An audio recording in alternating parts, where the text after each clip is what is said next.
Hello everyone, welcome back to our channel. In today's tutorial, I'll show you how to do if your time card hasn't arrived and how to get a replacement quickly. Let's get started.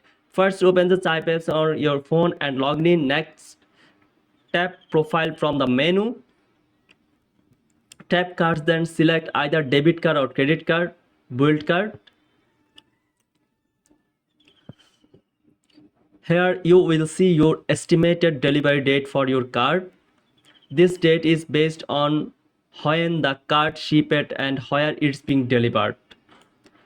The estimated may update if card is moving faster or slower than expected. If your card hasn't arrived after 10 business days, it may be lost in the mail. First, step 1, check that your mailing address in the time correct. Step 2, follow the instruction under how I get a replacement crime card.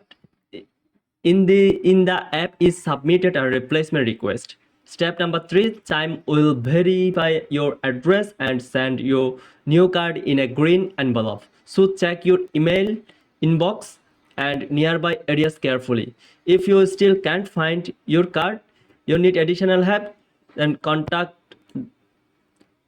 Chime support directly through the apps or website. You now know how to track, troubleshoot, and replace a Chime card that hasn't arrived. And that's it. If you found this guide helpful, don't forget to subscribe to our channel. Thanks for watching and see you in the next one.